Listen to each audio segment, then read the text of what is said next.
말씀을 가지고 예수님의 때와 우리의 때라는 제목으로 함께 은혜를 나누려고 합니다. 우리 예수님은 인간적인 허물이 전혀 없으신 분 아닙니까? 그죠?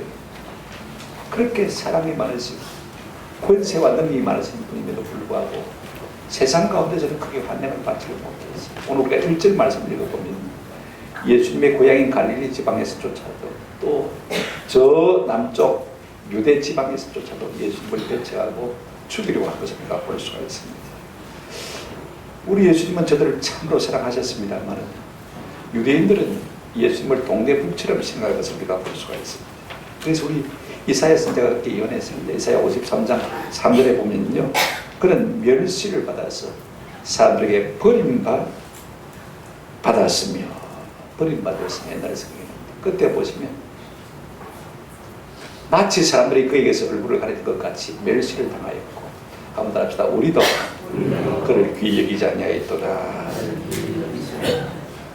그가 예수님을 믿고 사랑한다고 하지만 그렇게 예수님을 귀하게 여기지 않는 것 같아요. 우리 자신을 더 귀하게 여기는 같은 느낌이 참 많이 듭니다.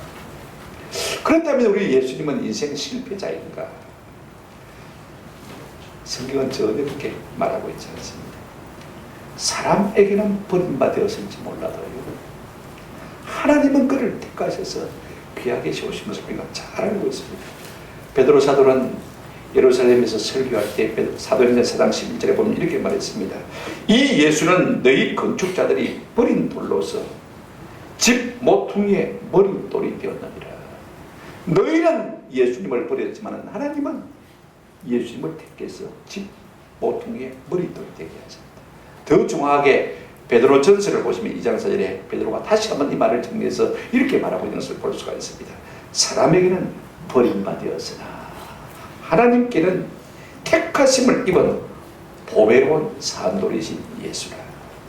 너희는 예수를 버렸지만 그러나 하나님은 택하셔서 보배로운 산돌이 되게 하셨다. 할렐루야.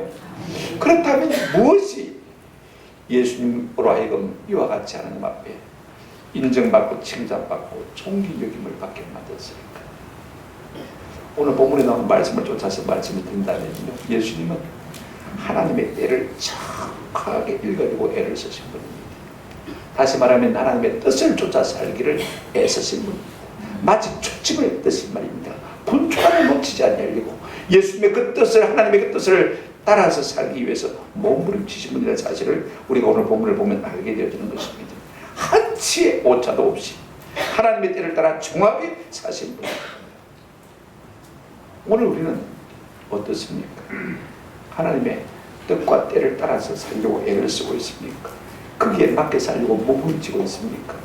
그와 같이 살려고 애를 쓰는 사람들을 갖다가 우리가 귀하게 여기고 존중히 여기고 살고 있습니까? 우리가 예수님의 이와 같은 삶의 모습들을 좀 살펴보면서 도전을 받았으면 좋겠다 싶고요. 첫 번째로 우리가 생각할 것은 예수님의 삶의 형편을 한번 생각해 보십시오. 예수님의 생애는 짧은 33년의 생애였습니다만 결단코 녹록지 않은 삶을 산 것을 우리가 볼 수가 있습니다. 1절 한번 보실까요? 그 위에 예수께서 갈릴리에서 다니시고 유대에서는 다니려 아니하심은 유대인들이 죽이려 하니라 라고 말하고 있는 것을 볼 수가 있습니다. 이상하게 예수님께서 갈릴리에서만 다니시고 저 남쪽 지방인 유대에서는 다니려고 아니하신 것을 볼 수가 있습니다. 그 위에라는 말이 무슨 말이냐면요, 자 여러분, 우리가 6장을 보게 되어지면 오리들 5개와 물고기로 5,000명을 먹이신 사건을 우리가 다 알고 있지 않습니까? 마태, 마가, 누가가 다 쓰고 있는데 그 사건이 있은 다음입니다. 근데 우리가 시간적으로 말하면요, 우리가 5장에 보시면 6월절에 그랬으니까요. 그 다음에 이제 초막절이 가까워져 있거든요. 6월절은 우리가 잘 아는 대로 자 예수님이 십자가에 달리고 그죠? 그 다음에 다시 살아나시기 전입니다. 그러니까 한 4월, 3월쯤 되죠. 초막절은 보통 9월달 쯤이거든요. 그러니까 한 6개월 세월이 지난 것입니다. 시기적으로 보면요. 그러니까 근 반년의 세월이 흘러간 것을 볼 수가 있습니다. 그 어간 동안에 우리 예수님은요, 계속 저 북쪽 지방인 갈릴리 지방을 빙빙 돌아다니는 것을 볼 수가 있습니다. 오늘 본문에 보십시오. 그 위에 예수께서 어디에 다니시고요? 갈릴리에서 다니시고. 이 말씀 우리가 어떤 생각하면 우리 예수님은 시골을 좋아하시는 모양이다. 그죠? 저런 생활을 좋아하시는 모양이다. 공기 좋고 물 좋고 그죠? 건대를 좋아하시는 모양이다. 경치가 좋아서 갈릴리 지방이 그죠? 아니면 도시가 싫어서 복잡함이 싫어서 그렇게 갈릴리 저 북쪽 지방을 빙빙 도시는 것으로만 착각할 수가 있습니다만 그렇지 않습니다. 북쪽은요, 갈릴리 지방 예수님이 잘하신 곳 아닙니까? 우리나라로 치면 저 한경북도 오지와 같은 곳입니다. 사실 남쪽에 있는 유대 지방에 예수님이 거할 곳이 없습니다. 사람들이 환영하지도 않습니다. 그 잘하신 곳에서 지금 예수님의 사역 하반기, 후반기에요, 주로 제자들과 함께 은밀하게 곳에서 많이 보내신 것을 우리가 볼 수가 있습니다. 이게 다니시고라는 말은요, 미하려고 한 겁니다. 그렇게 한 6개월 동안을 갖다가 예루살렘에 올라가지 아니하시고 빙빙 갈릴리 지방을 도신 것을 우리가 볼 수가 있습니다. 그렇다고 해서 갈릴리 지방에서 환영받으신 것은 아닙니다. 고향 사람이기 때문에 오히려 예수님을 잘 안다는 이유 때문에 예수님을 많이 비춰했습니다. 그럼에도 불구하고 유대 지방보다는 나았습니다. 우리가 다음 절에 보시길 바랍니다. 하반절에 보시면 갈릴리에서만 다니시고 그 다음에 뭐라고 했습니까? 유대에서 다니려 아니하심은 유대인들이 말하고 했습니까? 죽이려 합니다. 그래도 배척하는 것이 낫지 죽이려 하는 것보다 그렇지 않습니까? 그러니까 유대 지방에는 가실 수가 없는 거. 예수님은 갈릴리 고향 지방에서는요 배척을 받았었지만 남쪽 유다 지방에서는 예루살렘을 중심으로 하는 수도권 아닙니까? 배움계나 있는 먹물계나 머리 든 사람들입니다. 그들은요 예수님을 별로 좋아하지 않았습니다. 그래서 항상 한번 따라합시다. 나사렛 촌놈. 은근히 시골 사람이라고 예수님을 나사렛 촌놈이다 그렇게 비유했습니다. 나사렛 촌놈 주제예요. 예수님의 말씀이 얼마나 권세가 있습니까? 말은요 그들은 은근히 자기들이 율법을 더 잘한다는 교만 때문에 항상 예수님을 멸시하는 것을 우리가 잘 알고 있습니다. 그러면 무엇 때문에 이 남쪽 유대 지방 예루살렘을 포함한 이 똑똑한 사람들이 예수님을 죽이려고 했느냐? 우리가 7절에 보시면 그 이유를 알 수가 있습니다. 세상이 너희를 미워하되 하지 아니하되 나를 미워하나니. 그 다음 말이 참 중요합니다. 이는 그 이유는 이렇게 말하고 있습니다. 내가 세상의 일들을 악하다고 증언하니라. 너희가 행하는 모든 것이 하나님 앞에 악하다. 사람은 누구나 그렇습니다. 자기 보고 잘한다 하고 좋다 그러고 칭찬해주면 참 좋아합니다. 자기가 지도해주면 참 좋아합니다. 자기 말처럼 말하고 말입니다. 자기처럼 행동하고 하면 참 좋아합니다. 그러나 자기를 반대하고 의의를 달리하고 생각을 달리하고 내가 하는 것을 비판하면요 누구나가 다 반대하는 것을 볼 수가 있습니다. 심지어는 미워하고요 죽이려고까지 하는 것을 볼 수가 있습니다. 그래서 살인이 일어나는 것을 볼 수가 있지 않습니까? 무엇 때문에 그들이 예수님의 말씀을 그토록 미워하는 것입니까? 자기들은 지금 자기 사상, 자기 신앙, 자기 밥그릇에 매이는 것을 볼 수가 있습니다. 예수님은 권세가 있습니다. 권위가 있습니다. 능력이 있습니다. 그런데 예수님이 나타나면요 자기들의 인기가 점점 떨어지거든요. 사람들이 예수님을 점점 따르기 시작하니까 말입니다. 그러니까 예수님을 시기하고 질투하고 죽이려고 하는 것을 볼 수가 있습니다. 귀를 막고 바른 소리를 듣지 않으려고 하는 것을 볼 수가 있습니다. 여러분 우리가요 바른 소리를 자꾸 귀를 막고 듣지 않으려고 하면요 우리의 마음이 굳어집니다. 결국은요 미워하고 정죄하고 죽일 수밖에 없는 것입니다. 여러분 그렇게 하다가 유대인들이 어떻게 했습니까? 결국 예수님을 십자가에 어떻게 했어요? 못 박아 죽이고 말았지 않습니까? 이로 말미암아 하나님의 심판을 자초하는 것입니다. 저는 우리가 바른 사로의 앞에요 조금 마음이 상해도 우리가 마음을 닫지 않게 할 수 있는 은혜가 있기를 주의 이름으로 축원합니다. 자 그렇다면 우리가 한번 생각해 보면요 우리 예수님은 그러면 그따위 죽음이 두려워서 유대 지방으로 가지 않으려고 하셨느냐? 제가 죽음을 그따위라고 했습니다. 사실 우리 예수님은 생명의 주님 아니십니까? 죽음 따위는 아무것도 아닌데 그러면 죽음이 두려워서 갈릴리에만 다니시고 유대 지방으로는 가지 않으려고 하셨느냐 하는 것입니다. 우리가 그렇게 느낄 수가 있지만 전혀 그렇지 않습니다. 오히려 예수님은요 이 땅에 오신 목적이 무엇입니까? 마태복음 20장 28절을 계속 말씀하지 않습니까? 인자가 온 것은 섬김을 받으려 함이 아니라 도리어 뭐하고요? 섬기려 하고. 그런 말이 참 중요합니다. 자기 목숨을 많은 삶의 대속물로 대속제물로 희생제물로 하나님 앞에 제물로 바치기 위해서 땅에 오셨다고 말씀하고 있는 것을 볼 수가 있습니다. 이게 예수님의 사명이에요. 그죠? 주님이 이 땅에 오신 목적입니다. 우리의 죄를 속량하기 위해서 예수님께서 하나님의 유월절 어린 양이 되고 하시기 위해서 이 땅에 오셨다 그 말인 것입니다. 그러니 여러분 죽음이 두려울 것 하나도 없는데 무엇 때문에 주님께서 자꾸 북쪽 갈릴리 지방을 빙빙 돌고 계신 것입니까? 한번 합시다. 하나님의 하나님은 모든 것을 계획하시고 우리가 무엇을 계획한다고 할 때 가장 중요한 것이 무엇입니까?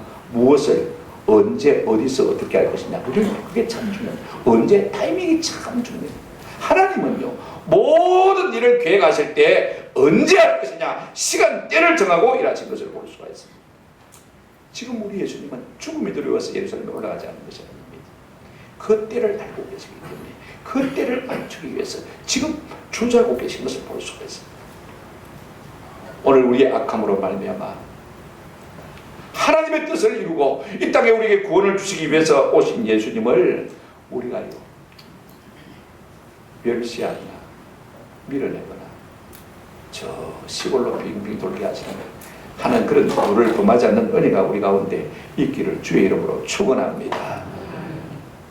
제가 참 좋아하는 찬송 가운데 이 가사가 얼마나 좋아요. 주님 찾아오셨네 모시어 드리세 가시관을 쓰셨네 모시어 드리세.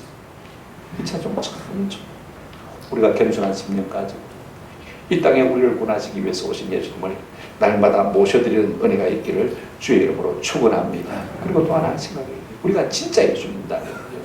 예수 믿는 것 때문에 오는 외로움이나 예수 믿는 것 때문에 오는 멸시나 소외나 이런 것에 너무 상심해야 하는 은혜가 있기를 주의 이름으로 축원합니다. 그 길이 예수님 가신 길인 것입니다. 예수님은 권세가 많으시고 능력도 많으셨지만요, 여전히 사람들이 예수님을 따돌렸지 않습니까?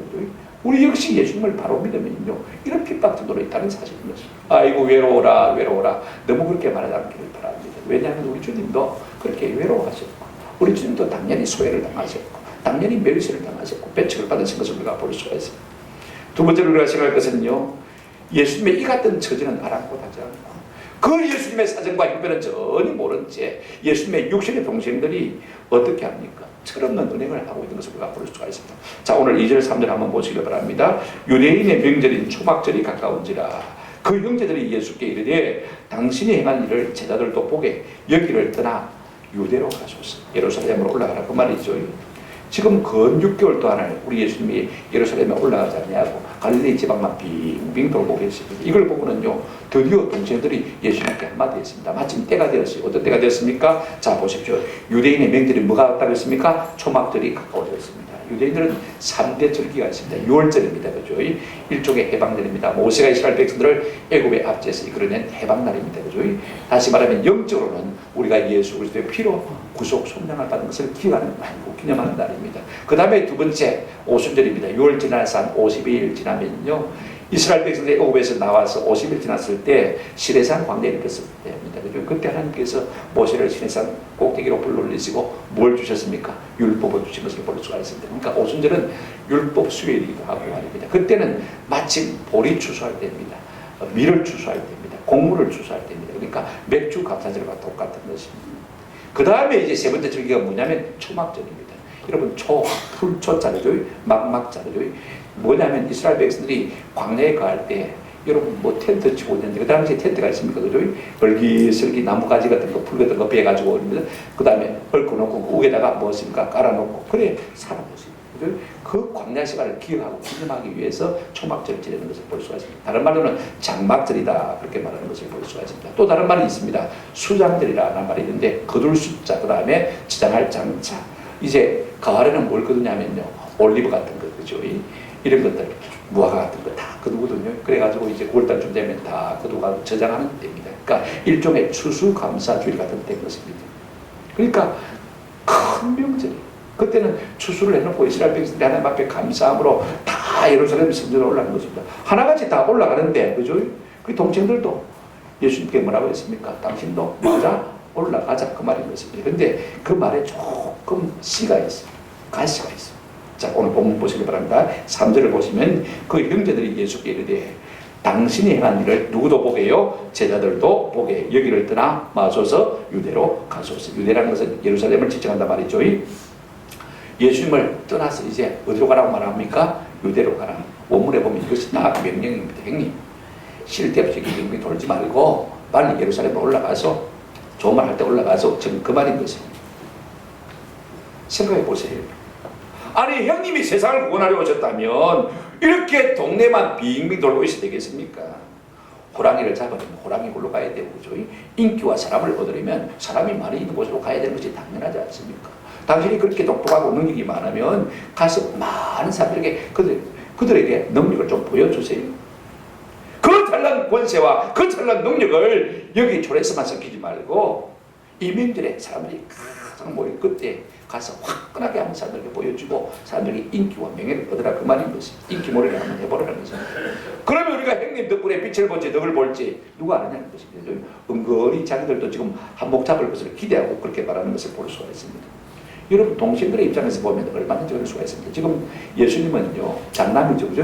육신으로 말하면 장남이고 아버지 요셉이 돌아가고 안 계시니까 말입니다. 그 집안에 뭡니까? 가장입니다. 근데 여러분 가장이 돼가지고 말입니다. 마댕이 돼가지고 맹맹패거리 긁고 다니면서 돈도 벌지 않고 직장도 없이 말입니다. 그죠? 그렇게 빙빙 돌아다닌다고 생각해 보십시오. 동생들도 답답한 것이죠. 그러니까 당신이 그렇게 똑똑하면 예루살렘으로 가서 사람들이 많이 보일 때 한 번 화끈하게 당신의 능력을 보여주고 그 사람들에서 인기를 얻으면 우리도 당신 행님 때문에 좀 덕을 볼 거 아니냐 그 말인 것입니다. 또 하나가 핵심이 뭐냐면 4절에 나옵니다.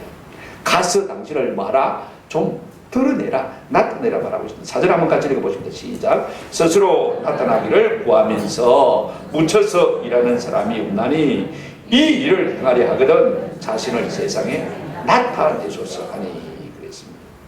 여러분 자신을 드러내기로 하면서 묻혀서 일할 사람이 없지 않습니까? 제자들, 이 동생들의 말이 맞는 것 같습니다. 여기에 반이 태우란 말이고 좀 자기를 과시하라는 말인 것입니다. 아, 형님 참 답답합니다. 유하게 당신을 좀 나타낼 것 같으면 그렇게 하지 말고 도시로 가가지고 서울로 가가지고 좀 그렇게 하시라 그 말인 것입니다. 명절의 사람이 얼마나 말입니까? 그죠? 그러니까 그 사람들 말이 모인 가운데서 당신을 좀 드러내라, 자랑하라 그 말인 것입니다. 여러분 사람들은요 뭔가를 보여주기로 하고 있는 것을 볼 수가 있습니다. 예수님 당시 사람들도 마찬가지입니다. 예수님께 올 때마다 그들이 뭘 구했냐면 한번 합시다. 우리에게 표적을 보여주세요. 예수님만 만나면 표적 보여달라고. 그때 우리 예수님 뭐라고 했습니까? 표적을 보여준다고 해서 믿는 것 아니니까 말입니다. 내가 너에게 보낼 표적은 요나의 표적밖에 없다. 내가 십자가에 죽고 다시 삶을 사는 이 표적밖에 너에게 볼 것이 없다라고 말씀하신 것을 볼 수가 있습니다. 오늘 우리가 사는 세상도 마찬가지고 간음증 사회 뭔가 훔쳐서 보고 또 뭔가 훔쳐 볼 수 있도록 내 거리를 제공하는 이것이 오늘 사회의 심리가 아닌가 생각합니다. 그래서 SNS가 문전 성시를 이루는 것을 볼 수가 있습니다. 나는 보기 싫은데 저가 고급 레스토랑에 가서 밥 먹는 거 사진 찍어 보여줍니다. 그죠? 나는 외국 여행 간 거 보기 싫은데 저가 외국 여행 갔다고 자랑해서 떠벌리고 보여줍니다. 그죠? 근데 기분 나빠합니다. 그러면서도 우리가 봅니다. 훔쳐서 봅니다. 그죠? 그래 놓고 자기가 또 어디 가서 사진 찍어 올려놓습니다. 그죠? 이게 오늘날 사회 사람들의 심리 아닙니까? 오늘 세상 사람들은요, 네가 실력이 있으면, 네가 능력이 있으면 한번 우리에게 보여봐라. 실력을 보여주세요. 능력을 보여주세요. 사랑을 보여주세요. 다들 그렇게 말하는 것을 볼 수가 있습니다. 왜 자꾸 예수님의 동생들이 예수님 보고 이렇게 몰아붙입니까? 5절 보시면요, 그 이유를 설명하고 있습니다. 한번 같이 보실까요? 이는 시작. 이는 그 형제들까지도 예수를 믿지 아니함이라. 지금 이 예수님의 동생들이요, 예수님을 몰아붙이고 있는 이유는 예수님의 동생이지만 예수님을 믿었습니까? 안 믿었습니까? 안 믿었어요. 저는 이 말씀이 위로가 되었어요. 예수님과 30년 함께 살면서도 예수님의 동생이 믿었다 안 믿었다? 안 믿었다. 아니, 어떤 사람은 좀 수준 낮게 이렇게 물을 수가 있습니다. 예수님이 하나님의 아들이라면서 왜 동생들이 있지? 그렇게 말할지 모릅니다. 근데 예수님은 마리아에게서 말입니다. 동정으로 잉태하셨습니다. 그 다음에 이제 요셉과 결혼했고 어떻게 됐습니까? 동생들을 낳았는데 우리가 마태복음 보게 되었으면 예수님의 동생, 남자 동생이 4명, 그 다음에 그 여자 동생들도 있는 것을 우리가 볼 수가 있습니다. 그러니까 적어도 5남 2녀 이상은 되어집니다. 딸들이 몇 명인지 모르지만 육신의 동생들이 있단 말입니다. 그런데 여러분 생각해 보십시오. 형님이 장남 노릇을 못하고 화장 노릇을 못하니까 지금 답답했어요. 그죠? 당신이 한번 당신의 능력을 사람들에게 보여줘가지고 한몫 잡으라는 것입니다. 안 믿으니까 그 이야기했다 그 말입니다. 근데 제가 이 말이 위로가 된다고 했죠. 어이구, 예수님 집안 동생들도 안 믿는데 우리가 이렇게 할 수가 있습니다만은요. 자 보십시오. 예수를 가장 잘 믿어야 할 처지에 있는 목사의 자녀들도 믿음이 없는 경우가 종종 있습니다. 그죠? 잘 믿는다고 믿음 좋기로 소문난 장로, 집사, 권사의 자녀들도요, 신앙생활에서 그토록 모습을 우리가 종종 보지 않습니까? 어떤 경우는 눈물 겹도록 헌신적으로 섬기는 아내를 둔 남편도요, 내몰라라 하고 예수 안 믿는 사람들도 참 많이 있습니다. 오늘 이 말씀이 우리에게 좀 위로가 됐으면 참 좋겠다 싶어요. 그죠? 예수님 동생도 안 믿었는데 나보고 어쩌라고. 그걸로 끝난 것이 결단 아닙니다. 우리 예수님은 믿음이 있었습니다. 하나님의 아들이시기 때문에 저들이 지금은 안 믿지만 언젠가는 말 것이다 믿었습니다. 우리가 성경을 보게 되었으면 예수님의 바로 밑에 동생 야고보가 예루살렘 교회에 예수님이 부활 승천하신 다음에 예루살렘 교회 수장 우두머리가 되는 것을 볼 수가 있습니다. 그 다음에 우리가 저 성경 끝에 보시면 무슨 성경이 나오냐면 유다서라는 성경이 나오는데 그 예수님의 동생 유다가 쓴 책입니다. 다 믿음의 사람이 된 것을 볼 수가 있습니다. 한번 따라합시다. 때가 되면 믿게 될 줄로 믿습니다. 기도만 해놓으세요. 믿음으로 기도만 해놓으시면요. 예수님의 동생들도 예수님을 안 믿었지만 때가 되니까 믿었어요. 그죠? 오늘 우리의 자녀들 가운데, 우리의 가족들 가운데 지금은 안 믿고 있지만 내가 진실로 믿고 우리 주님 앞에 믿음으로 구하고 간구하면 반드시 그들도 주님 앞에 나올 줄로 믿습니다. 믿음이 없으니까 자꾸 들볶아. 믿음이 없으니까 자꾸 독촉에. 형님 그게 뭡니까? 집안도 좀 돌아보셔야 되지. 특별히 믿음이 없으면 자녀를 자꾸 들볶게 되죠. 맞아요? 믿음이 없으면 남편을 자꾸 들볶게 되죠. 뭐냐고 돈 좀 벌어놓고 기도하면 반미기 좋냐고. 그죠? 믿음이 없으면 자꾸 애매한 소리, 엉뚱한 소리를 할 수밖에 없는 것입니다. 지금 예수님의 동생들은 예수님께 노골적으로 빨리 올라가셔서 당신의 실력을 보이고 화끈하게 보여주고 그들에게 인기를 몰아서 우리도 예수님 덕분에 한몫 잡읍시다. 노골적으로 지금 그 이야기를 하고 있는 것을 볼 수가 있습니다. 자기 유익을 구하고 있는 것이죠. 예수님의 생각은 달라. 드러내고 그것이 하나님의 뜻이 아닌 것을 잘 알고 있습니다. 오히려 예수님은 당신이 하나님의 아들이심을 자꾸 강조하고 있는 것을 볼 수가 있습니다. 여러분 때로는요 사람들이 자꾸 우리에게 한번 네 실력을 보여주라, 네 능력을 한번 보여주라, 네가 얼마나 괜찮은 사람인지 자꾸 우리를 부추길 수가 있습니다. 마귀가 우리를 총동질할 수가 있습니다. 때가 돼서 그렇게 하는 것은 괜찮아요. 그런데 때가 되지 않아서 그렇게 한다는 것은요 오히려 마귀 이용물이 되는 것입니다. 진짜로 우리가 실력이 있는 사람이라면요 하나님의 때를 기다릴 수 있는 은혜가 있기를 주의 이름으로 축원합니다. 여러분 하나님의 사람들은 숨기고 숨기는 사람이 하나님의 사람입니다. 우리가 이사야 6장 2절을 보게 되어지면 하나님을 모셔주는 천사 스랍들에 대한 이야기가 나오는 것을 볼 수가 있습니다. 자 한번 보실까요? 스랍들이 하나님을 모시고 섰는데 각기 날개가 몇이 있습니까? 6날개가 있어요. 여러분 날개의 기능이 뭡니까? 용도가 뭐예요? 뭐 때문에 날개가 있어야 되죠? 날기 위해서, 당연히 날기 위해서 있어야 되죠. 그런데 여러분 보십시오. 이 6날개를 가졌는데 둘로는 무엇을 가렸습니까? 얼굴을 가리고, 둘로는 어디를 가립니까? 발을 가리고, 그 다음에 나머지 이제 둘 남았습니다. 그거 가지고 뭐 합니까? 날며. 하나님을 모셔서는 이 천사들은요 6날개를 가졌는데 그 중에 3분의 2는 뭡니까? 가리는 데 사용하는 것을 볼 수가 있습니다. 얼굴을 가리고, 발을 가리고, 그 다음에 4분의 1만 가지고 뭡니까? 날잖아요. 이게 천사입니다. 가리고 가릴 줄 아는 것은 천사입니다. 내 잘났다고 드러내는 것이 하나님의 사람의 모습이 결단코 아닌 줄로 믿습니다. 세상은 자꾸 당신의 능력을 보여달라고 우리에게 충동질하고 설익은 사람이 보여주겠다고 나섰다가 낭패를 당하는 사람들이 얼마나 많이 있습니까? 선착하겠다고 뭔가 큰 것을 나타내 보여주겠다고 마귀의 충동에 그렇게 밀려간다고 말입니다. 추락하는 사람들 우리가 주변에서 많이 보게 되었습니다. 이런 충동에 대해서 우리 예수님이 뭐라고 대답하셨는지 우리가 세 번째로 좀 생각해 보려고 합니다. 여러분 참 동생들이지만 무심코 형님의 사정을 알지 못하고 그죠? 올라가라고 당신 능력을 보여주라고 내모는 동생들의 말에 대해서 우리가 사람이니까 섭섭할 수가 있습니다. 그죠? 근데 우리 예수님은요 그런 것에 섭섭한 마음이 전혀 없습니다. 뭐라고 대답하시느냐 오늘 본문을 보십시다. 우리 예수님 6절에 보시면 이렇게 말씀하고 있습니다. 예수께서 이르시되 내 때는 아직 이르지 아니하였거니와 너희 때는 늘 준비되어 있느니라.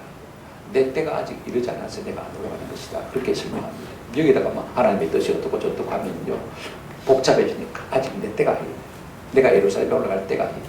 그래서 내가 지금 여기서 빙빙 돌고 있다. 그렇게 말씀하신 것을 볼 수가 있습니다. 여러분 모든 천하 만물이요 다 때가 있습니다. 우리가 전도서 3장 1절에 보게 되어지면 범사의 기한이 있고 그 다음에 천하 만사가 다 때가 있느니 그러면서 쭉 14가지 때를 말하고 있습니다. 날 때가 있고 죽을 때가 있으면 심을 때가 있고 심은 것을 뽑을 때가 있습니다. 이런 모든 것이 다 때가 있는 것입니다. 우리 하나님은요 때가 차면 예수님을 이 땅에 여자의 후손으로서 보내주신 것을 볼 수가 있습니다. 이제 때가 되면 우리 예수님 또 예루살렘을 올라가셔서 십자가에 달리시고 우리의 대속물이 되시고 우리를 위해서 희생제사 예물이 되셔서 우리를 구원하실 것입니다. 요한복음 13장 1절에 보면 이렇게 말씀하고 있습니다. 지금은 초막절입니다. 그죠? 아직은 내 때가 이르지 않았다라고 말씀하신 예수님께서 이제 요한복음 13장 1절을 보시면요 이렇게 말씀하고 있습니다. 6월절 전에 6월절이 다가왔습니다. 그죠? 이제 한 해가 지나갔습니다. 그죠? 해가 지나가고 이제 봄이 돌아왔는데 6월절 전에 예수께서 자기가 세상을 떠나 아버지께로 마실 때가 돌아가실 때가 이런 줄 아시고 세상에 있는 자기 사람들을 사랑하시되 마지 끝까지 사랑하시리라. 이제 6월절이 되어서 예수님이 이제는 아버지께로 돌아가실 때가 되었다. 그냥 자연 산다는 말이 아닙니다. 그죠? 자, 여러분 예수님은 이 땅에 무엇으로 오셨냐면요. 하나님의 6월절 어린 양으로 오셨습니다. 한번 따라합시다. 하나님의 6월절 어린 양. 그래서 세례요한이요 예수님을 사람들에게 소개할 때 뭐라고 했습니까? 보라 세상 죄를 지고 가는 하나님의 뭐라고요? 어린 양이로다. 근데 6월절이라는 말이 없어요. 하나님의 어린 양이로다. 우리의 모든 죄를 대속해서 대신 짊어지고 가는 하나님의 뭐요? 어린 양. 그래서 이스라엘 백성들이 양을 잡아서 소를 잡아서 제물로 바쳤지 않습니까? 죄 사함의 그림자로서 이렇게 드린 것입니다. 진짜 오리지널 제물은 누구예요? 예수 그리스도인 것입니다. 그런데 6월절이라는 말이 없는데요. 우리가 고린도전서 5장 7절에 보시면 이런 말씀이 있습니다. 하반절에 보시면 우리의 6월절 양 한번 따라합시다. 6월절 양 곧 그리스도께서 희생되셨습니다. 예수님을 그냥 어린 양이라고 하지 않고 6월절 어린 양이라고 표현하고 있는 것을 볼 수가 있습니다. 이 말은 뭐냐면요. 예수님이 언제 어떻게 돌아가실지를 알고 계십니다. 그게 예수님의 때인 것입니다. 지금 초막절이니까 예수님은 아직 내 때가 아니다. 그죠? 언제가 내 때라고 했습니까? 6월절이 돼야 앞으로 6개월 정도가 지나야 그때야 내가 비로소 십자가에 달리고 너희를 위한 대속 제물로 하나님께 드릴 것이다 라고 말씀하고 있는 것을 볼 수가 있습니다. 동생들 입장에서 볼 때는 답답하지. 그러나 예수님의 입장에서는요 하나님의 때를 지금 기다리고 계신 것을 볼 수가 있습니다. 우리 예수님은요 그 정도로 철저하게 하나님의 때를 따라서 사시는 것을 볼 수가 있습니다. 왜 사람들이 조급합니까? 왜 사람들이 답답해하는 것입니까? 왜 사람들이 덤벙대다가 실수를 하는 것입니까? 하나님의 때를 모르고 함부로 설정했다가 그와 같이 되어진 것을 볼 수가 있습니다. 우리가 하나님의 때를 알면요 답답해야 할 것도 없고 좁아야 할 이유도 없고 덤벙대다가 실수하고 넘어질 이유도 전혀 없습니다. 왜? 하나님의 타이밍을 따라서 하나님이 세우실 때 내가 나섰고 그죠? 하나님이 하라고 하실 때 나섰으니까 하나님이 그때는 맞습니까? 도와주시는 것입니다. 은혜를 베풀어주시는 것입니다. 능력을 주시는 줄로 믿습니다. 그런데 내가 설리었는데 아직도 되지도 않았는데 아직도 하나님의 때가 안 됐는데 내가 나가서 뭘 하려고 설치다가 넘어지는 경우가 많이 있습니다. 오늘 우리가 너무 설쳐가지고 뭔가 사람에게 크다란 것을 보여주고 하려 하다 이런 마귀의 유혹에 빠져서 말입니다. 하나님의 일을 그르치고 내 인생도 실패할 때가 참 많이 있는 것입니다. 우리 주님은 이 말씀하신 다음에 참 소중한 말씀하셨어요. 8절에 한번 보시길 바랍니다. 내 때는 아직 멀었다라고 말씀하시면서 동시에 동생들에게 뭐라고 말씀하셨냐면 너희는 명절에 마라 올라가라. 내 때는 아직 차지 안 했지만 너희는 올라가라.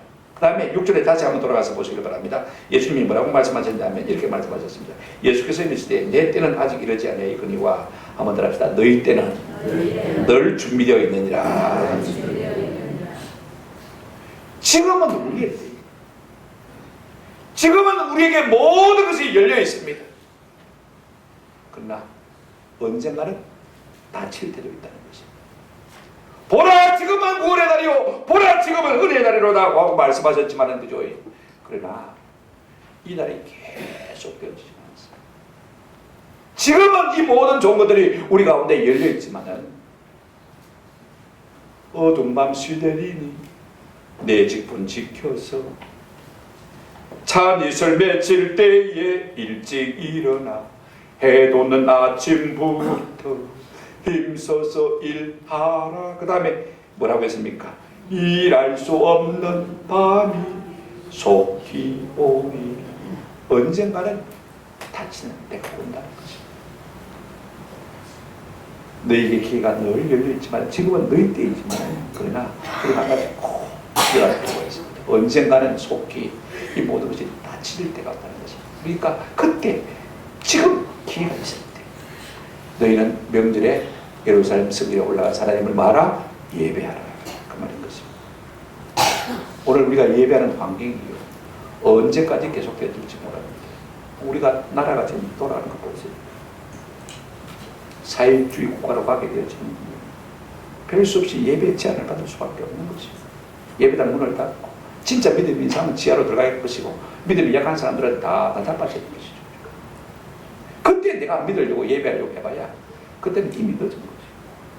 그리고 사람이 나이가 들면요, 아무튼 합시다. 몸이 우상입니다. 몸 땡기가 우상인 거죠. 내 몸하라 건사하느라고 말입니다. 오늘 수요일인 줄 알아요. 주일인 줄 알아요. 조금 고단하면 비가 오면요, 아이고 막 안 되겠다. 몸이 쑤셔서 안 되겠다. 포기하는 거죠. 우리 옛날 어른들은 그랬어요. 죽더라도 가서 예배를. 그 가서 죽더라도 예배를. 움직일 수만 집에 가서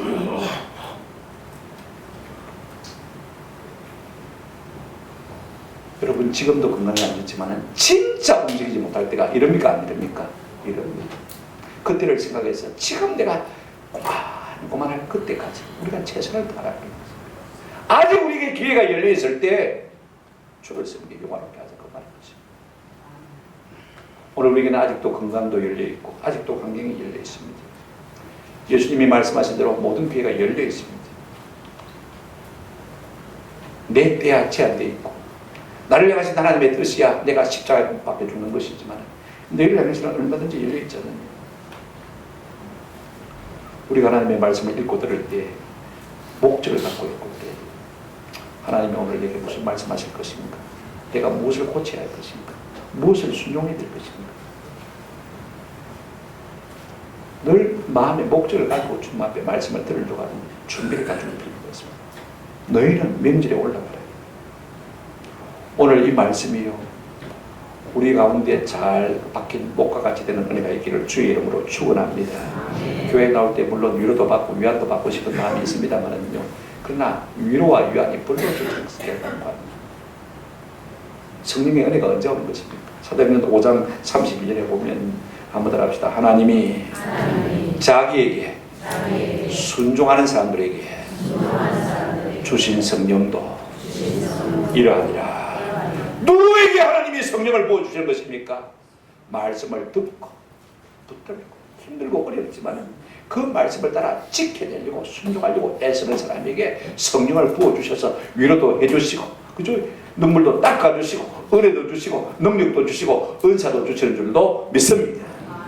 그럴 마음이 없는데 하나님 만다고 손해보는 일 할 수 있습니다. 한번 생각해보죠. 주돈 주면 가서 술 먹어볼 텐데 여러분 주겠습니까? 우리 거지들이 와가지고요 돈 1,000원만 달라고 배가 고파 죽겠다고 술 먹을 것 뿐이 알고 있습니다.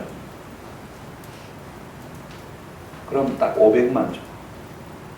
뭐 사 먹게?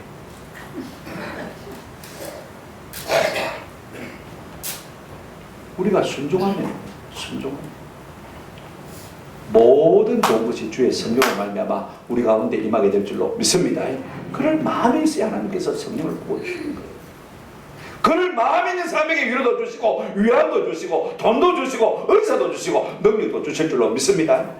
받아가지고 내 마음대로 살겠다는데 무엇 때문에 하나님께서 바보입니까? 한번 생각해 보십시오.